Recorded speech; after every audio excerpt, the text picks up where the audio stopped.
ఆంధ్రప్రదేశ్‌లో అధికారంలోకి వచ్చినటువంటి చంద్రబాబు నాయుడు గారి నేతృత్వంలోని కూటమి భుజాల మీద చాలా హామీలు అమలు చేయాల్సిన బాధ్యత ఉంది.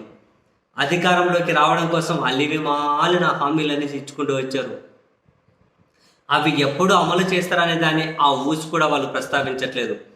పెంచిన పింఛన్ ఎంతైతే ఉందో ఆ పింఛన్ ఒకటి ఇచ్చారు, 1000 రూపాయలు పెంచుకుంటూ. అండ్ జగన్మోహన్ రెడ్డి గారు దాదాపు 65 లక్షల మందికి పింఛన్ ఇచ్చారు.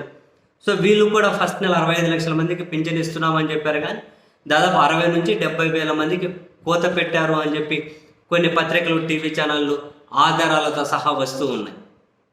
అండ్ ఇక్కడ మనం నోట్ చేసుకోవాల్సిన మరో విషయం ఏంటి అంటే, నిన్న ఈరోజు తెలుగుదేశం పార్టీ టీవీ ఛానళ్ళు, పత్రికలు చూడండి.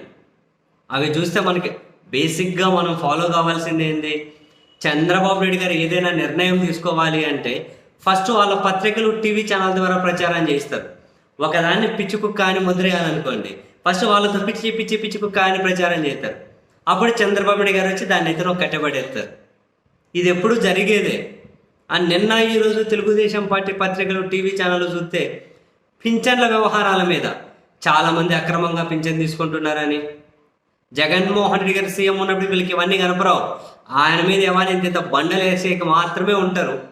చంద్రబాబు నాయుడు గారు సీఎం అవ్వగానే అలివి కానీ హామీలన్నీ ఇచ్చారు కదా. వారం రోజుల వ్యవధిలో 7,000 కోట్లు అప్పు చేసినా కూడా ఇంకా కొందరికి జీతాలు కూడా ఇవ్వలేదు కదా. ఇంకా ఒక్క హామీ కూడా అమలు చేయలేదు కదా మేనిఫెస్టోలో, ఒక పింఛన్ పెంచడం తప్పితే. ఇంకా చాలా ఉన్నాయి కదా. మరి ఎంత అప్పు చేయాలి, ఏం చేయాలి, ఎట్లా సాధ్యం? సో చంద్రబాబు గారి మీద కొంతైనా కనుక బర్డెన్ తగ్గించాలి అంటే ఇంకేమన్నా చెక్ పెట్టుకుంటూ పోవాలి. ఇప్పుడు 65 లక్షల మందికి పింఛన్ ఇస్తున్నారు, పెంచిన 1000 రూపాయలు కానీ ఇవ్వాలి. అండ్ 50 ఏళ్ళు దాటితే బీసీఎల్కి పింఛన్ ఇస్తా అన్నారు. వాళ్ళు సుమారుగా 5-6 లక్షల మంది వెళ్తారు. వీళ్ళందరికీ ఆడి నుంచి తెచ్చిస్తాడు. మరి మాట ఇచ్చారు కదా అంటే ఏ జనాలను అట్లా మాయ చేసేకి. అందుకని చెప్పి ఏం చేస్తున్నాయి ఈ పత్రికలు, భార్యాభర్తలు విడిపోయినట్లు పింఛన్ తెచ్చుకుంటున్నారు, అక్రమార్కులు ఉన్నారు, కొంచెం బాగాలేకున్నా పూర్తి స్థాయి వికలాంగులు పింఛన్ తెచ్చుకుంటున్నారు, ఆరోగ్యం బాగున్నా కొందరు బాగాలేదని తెచ్చుకుంటున్నారు. అదే వాళ్ళ ఇంట్లో 2 ఉన్నాయి, వీళ్ళు చదువుకుని ఉన్నారు, వాళ్ళు ట్యాక్స్ కట్టి ఉన్నారు. రకరకాల కారణాలు ఇప్పుడు వీళ్ళకి కనిపిస్తూ ఉన్నాయి. అంటే జనాన్ని ప్రిపేర్ చేస్తూ ఉన్నారు.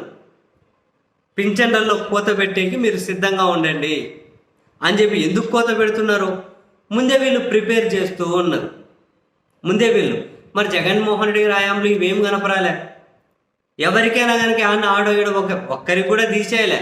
అట్లాంటిది ఏదైనా ఉన్నా వాళ్ళు ఎత్తిన బండలు వేసుకుంటూ పోయారు. ఇప్పుడేమో వీళ్ళ కారణాలు కనిపిస్తూ ఉన్నాయి. బట్ ఒకటైతే ఫ్యాక్ట్, చాలామంది పింఛన్లు త్వరలో పుష్కాకి. Be prepare for that. ఇదైతే నిజం. ఇవ్వలేరు, అందరికీ పింఛన్లు ఇవ్వలేరు, టైంకి జీతాలు ఇవ్వలేరు.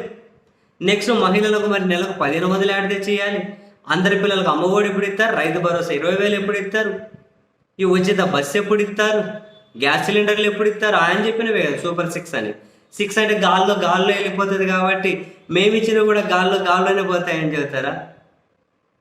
అట్లా అన్నా మరి అంతేనా? సో ఒకటైతే ఫ్యాక్ట్, చంద్రబాబు నాయుడు గారు ఇచ్చిన హామీలన్నీ అమలు చేయడం ఇంపాసిబుల్. మరి ఏం చేయాలి? దాన్ని తప్పించుకునే మార్గాలు కావాలి.